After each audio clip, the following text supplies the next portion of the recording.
De partout où vous vous trouvez, bienvenue dans Soir Actualité 19h sur la RTNC, votre chaîne nationale. Nous démarrons ce journal par cette nouvelle. Le chef de l'État Félix-Antoine Tshisekedi Tshilombo, en compagnie de la distinguée Première Dame, est arrivé aujourd'hui à Kolwezi, chef-lieu de la province du Lualaba. Cette mission d'itinérance lui a permis d'inaugurer les villages du Congrès, qui est un grand centre international construit selon les normes. Ensuite, il va présider demain, mardi 10 juin, la 12e édition de la conférence des gouverneurs des provinces autour des grandes thématiques liées à la gouvernance, la décentralisation, la sécurité, ainsi que la gestion des ressources naturelles. Images et commentaires au cours de nos prochaines éditions. Vous le savez, la 12e édition de la conférence des gouverneurs va ouvrir ses portes demain mardi à Kolwezi dans le Lualaba. Le gouverneur de la province de la Mongala, Jean-Colin Makaka, est arrivé dans la ville qu'il préfère pour participer à ces assises qui tiennent à l'amélioration des conditions des provinces. Chimel Kamoka nous en dit un peu plus. La délégation de la province de la Mongala, avec à sa tête le gouverneur Jean-Colin Makaka Papé Kaka, est arrivé à Kolwezi pour participer à la 12e édition de la conférence des gouverneurs qui se tient du 10 au 13 juin 2025 dans la province du Lualaba, autour du thème « La stabilité des provinces de la République démocratique du Congo ». Ces assises de 4 jours seront conduites par le président de la République, Félix-Antoine Tshisekedi Tshilombo, qui tient à l'amélioration de la situation globale des provinces de la RDC dans différents domaines, notamment la sécurité, le social, la cohésion nationale et tant d'autres. Le gouverneur de la province de la Mongala, maître Jean-Colin Makaka, à sa descente de l'avion, a remercié le chef de l'État pour ses initiatives louables. Oui, le message est celui de l'encourager, de demander toujours son appui au président de la République, chef de l'État, et d'appuyer nos actions que nous menons sur le terrain là-bas au nom du chef de l'État. Et nous y sommes ici à Kolwezi aujourd'hui. C'est toujours pour représenter cette communauté de la Mongala et plaider, défendre les causes pour l'intérêt supérieur de cette communauté. À l'issue de cette 12e édition de la conférence des gouverneurs, axée sur la stabilité des provinces, les participants vont formuler des recommandations pertinentes qui iront dans le sens du bien-être de la population au niveau de la base et du bon fonctionnement des services publics sur toute l'étendue du territoire national. Et puis le gouverneur du Haut-Katanga séjourne également de la province du Lualaba pour participer bien entendu à la conférence des gouverneurs. La ville de Kolwezi est en ébullition. Le chef-lieu de la province du Lualaba, dans le sud de la RDC, se prépare à accueillir le chef de l'État, attendu pour présider la conférence des gouverneurs, la 12e du genre. La 11e s'était tenue en novembre 2024 dans la ville de Kalemi, dans la province du Tanganyika. Les uns après les autres, les avions des officiels ont atterri à l'aéroport de la ville de Kolwezi, qui s'est paré, comme jamais auparavant, pour ce double événement. Les 26 gouverneurs des 26 provinces, leurs présidents des assemblées provinciales, les experts de leur administration sont déjà tous ici, dans leur grande majorité. La ville de Kolwezi se mobilise et avec elle, l'Action pour la rupture et le développement, la RDF, parti cher au gouverneur de la province du Haut-Katanga. Le parti né il y a 2 ans revendique des milliers de membres dans plusieurs provinces du pays et aussi dans des pays comme la Belgique, la France, l'Afrique du Sud et le Burundi. La fédération ARDF Lualaba comptait parmi les plus dynamiques et elle est déterminée à les démontrer à l'occasion de cette 12e conférence des gouverneurs et du séjour de travail du président de la République, Félix-Antoine Tshisekedi Tshilombo. En ce dimanche 8 juin 2025, les militants de la RDF font du porte-à-porte pour une mobilisation réussie lors de l'accueil du chef de l'État. Il est bon de savoir que la conférence des gouverneurs de province est un cadre de concertation, pouvoir central et exécutif provinciaux. On y formule des avis et des suggestions sur la politique à mener et sur la législation à édicter par l'État congolais au profit du bon fonctionnement et du développement effectif des provinces. La population du Maniema vivant à Kolwezi, dans la province du Lualaba, a été sensibilisée sur le projet de développement Toudjeng et Maniema par la délégation venue de Kindu, composée du gouverneur de cette province et d'autres officiels. Suivez. À l'issue de cette réception, le gouverneur Moussa Kabankobi Moïse a passé en revue les difficultés rencontrées, présenté ses réalisations et esquissé ses perspectives d'avenir pour favoriser le développement du Maniema. Les citoyens du Maniema à Kolwezi ont été informés du projet Tujenge Maniema, conçu pour encourager la contribution de chaque citoyen afin de faire prospérer la province. Ce projet a été développé dans la salle par le professeur Casimir Ngumbi Kitete, PCA de Tujenge Maniema. Face à l'ampleur de ces projets, les participants ont souscrit massivement pour soutenir cette initiative du gouverneur. Professeur Ngumbi Kitete a également promis de sensibiliser la population maniemienne de Lubumbashi lors d'une prochaine rencontre. L'objectif de la sensibilisation, c'était pour susciter, éveiller les ressortissants du Maniema, nos oncles, nos voisins, tous que nous avons, nos amis, afin qu'ils puissent comprendre que l'heure a sonné pour la reconstruction de notre province à travers la structure Tujenge Maniema. Et nous avons l'assurance que, comme nous l'avons fait ici à Lubumbashi demain ou après-demain, je crois que les choses iront pour le mieux. Les participants ont exprimé leur joie et leur soutien en faveur de cette initiative qui vise le développement du Maniema. Il faut partir de quelque chose, d'un projet, la construction du Maniema. Donc Maniema n'est pas construit. J'invite toute la communauté du Maniema ici, tous ceux qui sont ici présents et ceux qui vont écouter, d'accompagner le gouverneur en contribuant. Le projet de Tujenge Maniema, c'est un bon projet qui donne quand même de l'avenir dans les générations à venir. Pour nous, comme les Bangu et les Maniemiens en général, j'exhorte tout le monde à pouvoir appuyer ce projet.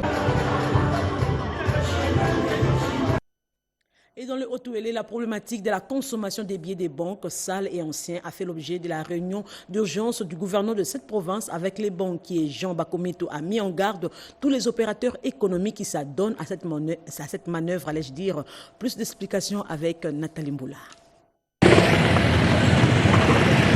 Qui a déclaré le billet des dollars américains de 2013 et ceux contenant des écrits au stylo et même de billets sales impropres à la consommation dans le Haut-Ouélé en général et dans la vie d'Issuro en particulier. Cette question qui constitue une préoccupation quotidienne pour la population a été au centre d'une séance de travail que le gouverneur Jean Bakomito Gambou a présidé dans son cabinet de travail à l'intention des représentants de 2 chambres de commerce et des banquiers basés à Issuro. Nous voulons appeler la population tout entière, les opérateurs économiques, à consommer tous ces billets. Ceux qui ne veulent pas consommer les billets de 2013 de dollars ou qui demandent des commissions sur ces billets, de pouvoir arrêter ces pratiques parce qu'elles sont contre les games et elles sont infractionnelles. Dans les jours à venir, nous allons devoir mettre toutes les batteries en marche pour que de telles personnes soient interpellées. Le message donné par l'autorité provinciale est aussi relayé tour à tour par le gérant d'Equity BCDC et de la Rao Bank. Tous ces billets-là, nous invitons toute la population de la province à contrôler. S'il faut faire des retraits au distributeur, lorsque vous avez ces billets-là, vous les retirez. Et si vous voulez faire les dépôts, vous continuez parce qu'il y a aucune instruction de la Banque centrale interdisant ces billets-là. Ce sont des billets qui ont libre cours au niveau de la Rao Bank. Les représentants de la FEC et FENAPEC Haut-Ouélé félicitent la démarche du gouverneur Jean Bakomito et lancent le message suivant.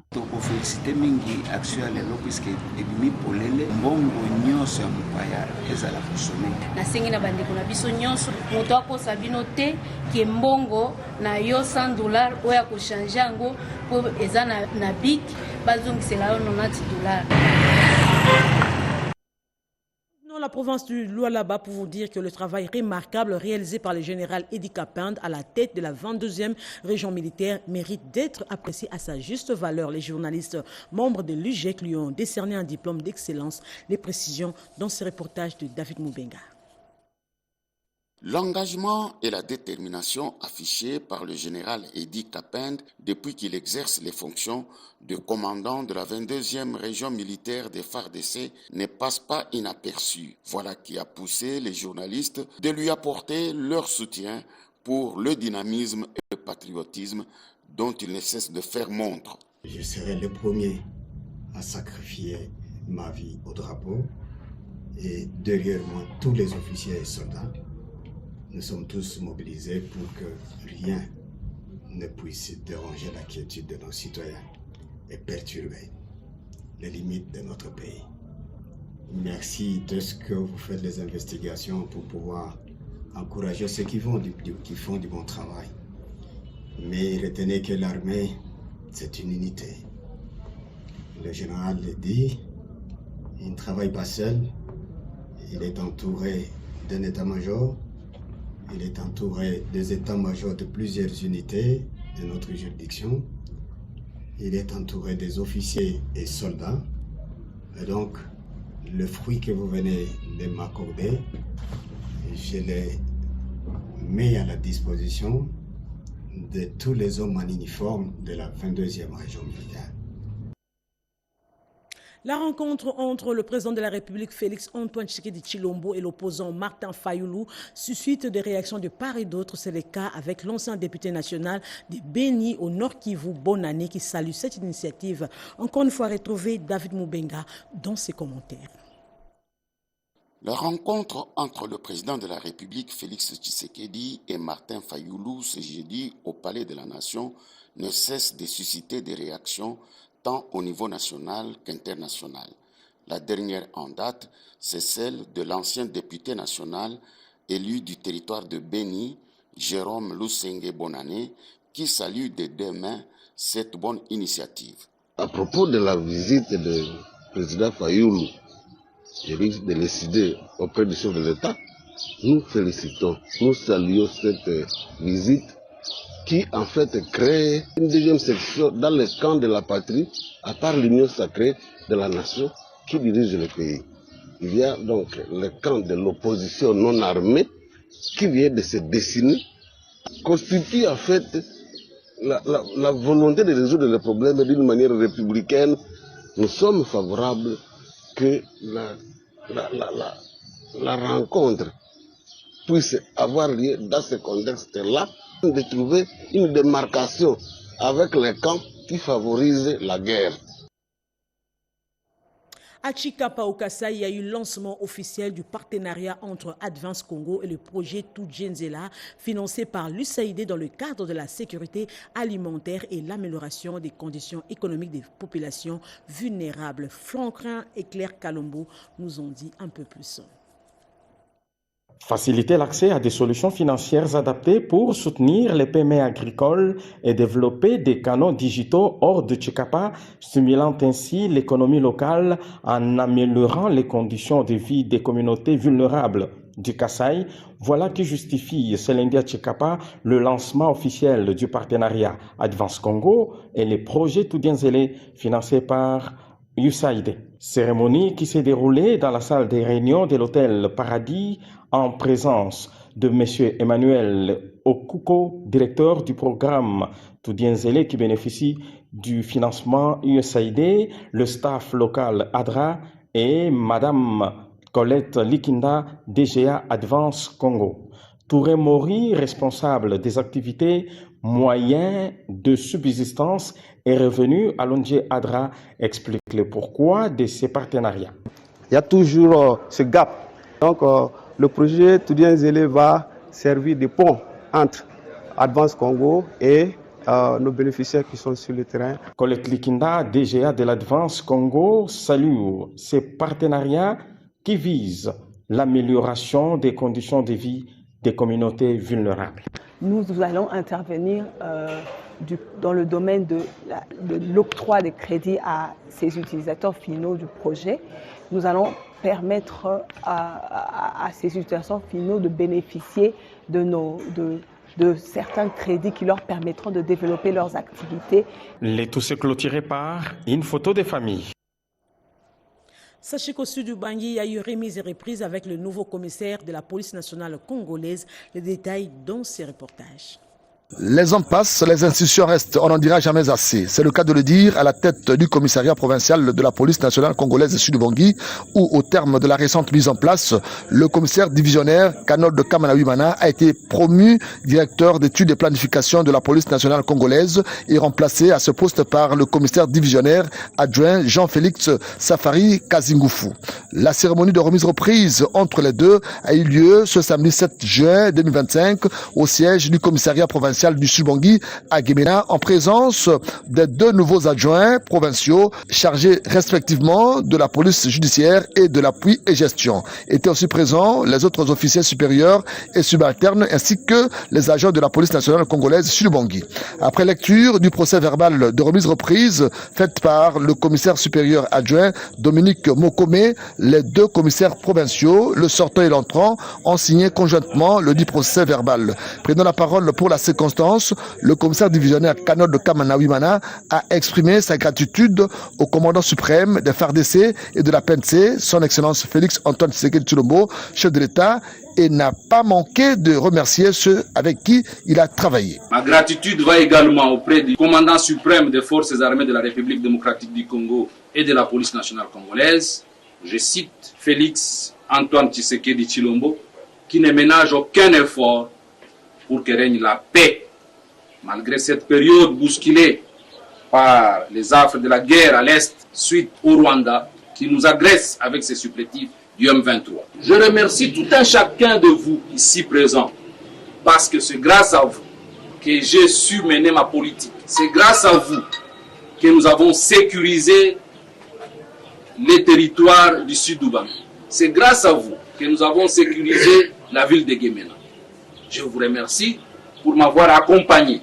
À vous, aujourd'hui, je demande de poursuivre dans le même lancer, d'assister, d'appuyer, de réfléchir pour le nouveau commandement. Le commissaire divisionnaire adjoint Safari Gazingoufou, qui est à mes côtés avec ses 3 adjoints, le pôle ADEM restant à Kinshasa pour certaines urgences, mais qui va les rejoindre. Les hommes passent, les institutions restent. Pour sa part, le désormais commissaire provincial de la PNC Sud-Bangui a indiqué qu'il est venu prendre la relève de son prédécesseur, sécuriser les personnes et leurs biens et encadrer les policiers pour bien accomplir leur mission régalienne. Je suis le commissaire divisionnaire adjoint Safari Gazingoufou Jean-Félix, le commissaire provincial Sud-Bangui. Être ici, ce n'est pas une charge. Donc, c'est inutile. Parce que les hommes, comme vous l'avez dit, les hommes passent, les hommes restent. Et je ne vais pas remplacer le policier provincial sortant, non. Je viens lui relever. Donc là où il s'est terminé, c'est là où je commence. Là où je dis, je viens sécuriser la population et l'air. Parlons santé avec cette sensibilisation des producteurs et consommateurs sur la sécurité alimentaire. 600 millions de personnes dans le monde sont touchées par des maladies d'origine alimentaire, dont 420 000 décèdent selon les estimations de l'Organisation mondiale de la santé. Une journée de réflexion a été organisée à l'occasion de la célébration de la Journée internationale de la sécurité sanitaire des aliments. Pour le docteur Désiré Bombile Issei-Toki, les responsabilités sont partagées entre les gouvernements, les producteurs, les transporteurs, les manipulateurs, les distributeurs et les consommateurs de produits alimentaires. Notre message à la population congolaise est la suivante. Mangez tout sauf ce qui est mal préparé. Mangez tout sauf ce qui est mal transporté. À l'occasion de la journée, le thème retenu pour cette année est la science en action, ce qui met en avant le rôle crucial de l'action des nutritionnistes du Congo et sa branche observatoire pour suivre la gestion de la chaîne d'approvisionnement alimentaire. Il faut noter que l'observatoire qui suit la gestion de la chaîne alimentaire représente un outil stratégique pour renforcer la sécurité sanitaire des aliments. Ce, en permettant une gestion proactive, une détection des risques et une meilleure traçabilité de la chaîne d'approvisionnement en vue d'assurer la qualité des aliments produits et consommés par les Congolais. Justice à présent, des instructions du chef de l'État en rapport avec la résurgence du taux de criminalité et vol à main armée ont été transmises par le vice-ministre de la Justice au cours d'une réunion avec les magistrats et juges des parquets. Encore une fois, retrouvé David Moubenga dans ce reportage. En exécution des instructions du président de la République Félix Tshisekedi à la réunion du Conseil des ministres de vendredi 6 juin 2025 sur la recrudescence de la criminalité et des braquages spectaculaires à Kinshasa, le vice-ministre de la Justice, Maître Samuel Bemba, a eu une réunion avec les magistrats et les juges du parquet ce lundi pour demander à ces derniers de prendre toutes les dispositions afin de participer activement à l'opération de lutte contre cette criminalité. À la suite des instructions de Son Excellence, Monsieur le Président de la République, chef de l'État, magistrat suprême, nous leur avons transmis en détail les instructions suivantes. Durcissement de poursuites, car la force doit demeurer à la loi. Organisation des audiences foraines et publiques. Transfèrement des condamnés dans les prisons en dehors de la ville-province de Kinshasa. C'est-à-dire que les magistrats vont faire leur travail en toute indépendance et le ministère de la Justice fera aussi le sien. C'est l'occasion pour nous d'appeler chaque citoyen de la ville de Kinshasa à la vigilance accrue et à dénoncer tout mouvement suspect au sous-commissariat, au commissariat ou au parquet les plus proches. À ceux qui s'adonnent à ces actes de grande criminalité, nous leur demandons de cesser immédiatement. Revenons dans la province du Maniema. L'Institut supérieur des techniques médicales de Kindu vient de lancer sur le marché de l'emploi 67 sages-femmes de la 3e cohorte. La cérémonie de collation de grade académique est intervenue le samedi dernier à l'amphithéâtre Moïndo Nzangi. L'ISTEM Kindu vient de lancer sur le marché d'emploi 67 sages-femmes après 18 mois de formation. C'était au cours de la cérémonie de fin de formation et de remise du diplôme aux lauréats de la 3e cohorte en reconversion des infirmiers A1 en sages-femmes qui a eu lieu ce samedi 7 juin 2025 dans l'amphithéâtre Moïndo Nzangi de cette institution supérieure. La dite cérémonie a été présidée par le vice-gouverneur et gouverneur d'intérim du Maniema, Cornel Katisamba Makubuli. Le représentant de Saint-Rue, Didier Mukendi, qui a participé à cette cérémonie, a indiqué que le partenariat des formations des sages-femmes entre ISTEM Kindu et Saint-Rue totalise 210 sages-femmes. Le professeur Cyprien Ngandu Wangandu, DG de l'ISTEM Kindu, se félicite de la formation car le taux de mortalité à la naissance des enfants et des femmes lors des accouchements diminue dans le centre de santé du Maniema. On a remarqué de manière générale que le taux de mortalité dans le pays est très élevé. 547 décès pour 100 000 naissances. Compte tenu de l'organisation, compte tenu du niveau scientifique, le système Kindu a été sélectionné pour former les étudiants, les anciens infirmiers ou les infirmiers A1, du niveau A1, pour qu'ils soient reconvertis en sages-femmes. L'objectif ici, c'est qu'ils aillent travailler pour réduire le taux de décès maladie. Terminons ce journal par cette conférence débat des jeunes sur le leadership qui s'est tenue au centre culturel avec pour objectif d'outiller les jeunes aspirants sur les méthodes entrepreneuriales et la vision du leadership. Les détails avec Iverson Kabwaba.